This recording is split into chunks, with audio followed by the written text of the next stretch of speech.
Hello again and welcome to the OSR, as in the Open Source Report. Here at the Cipher Brief, I'm Tom Nagorski, and as this week begins, all eyes are on the White House and the Persian Gulf nation of Qatar.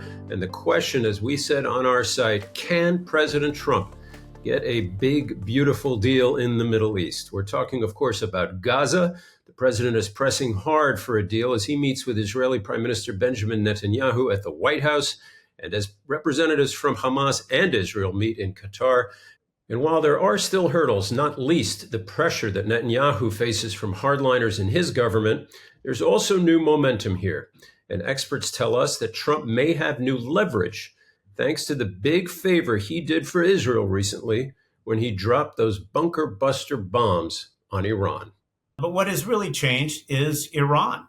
Its threat in terms of its nuclear weapons much diminished, thanks primarily to the efforts of the Israelis, but also to the United States, and specifically the decision of Donald Trump to enter the war as he did with the dropping of those bunker buster bombs.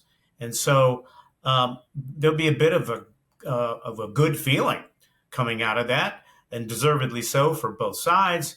And that is going to factor in, I think, into the conversation they have about Gaza.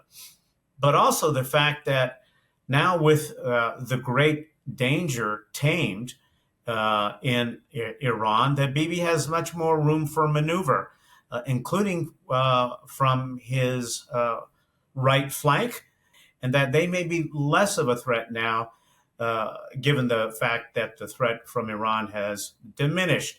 The U.S. strikes against Iran also put a fresh focus on the 40,000 or so American troops who are now based in the Middle East and who are increasingly vulnerable when tensions rise with Iran. Some say that should be a wake-up call for the United States to pull back its forces in the region.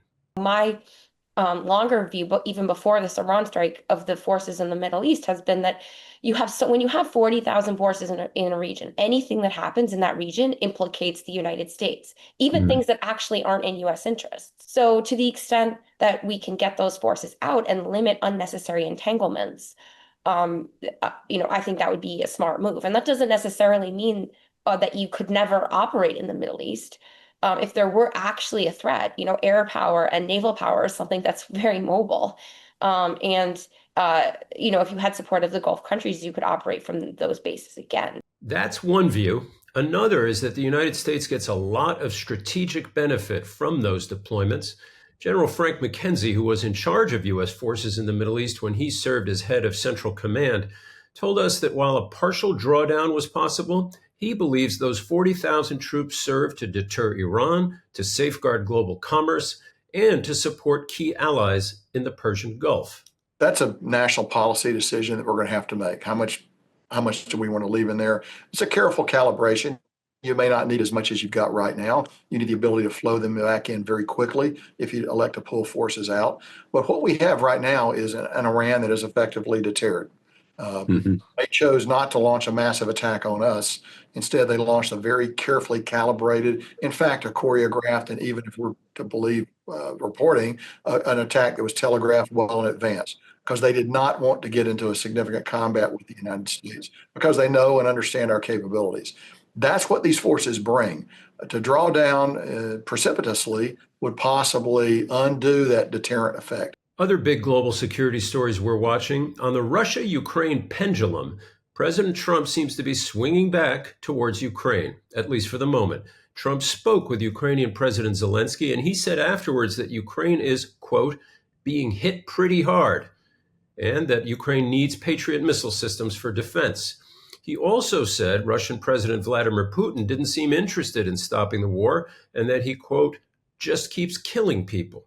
Also this week, Taiwan will hold annual military drills starting on Wednesday, slated to last for 10 days, along with civil defense drills all across the island.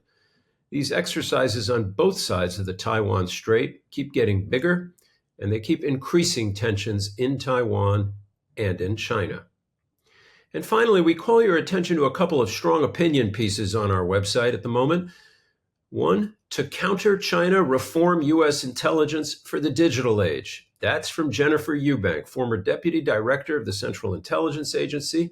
She makes a powerful case for changes to counter China's growing digital threat. And how the West went to war in 2022.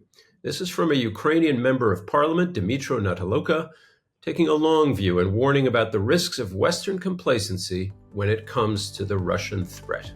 And that's a look at the OSR, the open source report from the Cipher Brief. I'm Tom Nagorski.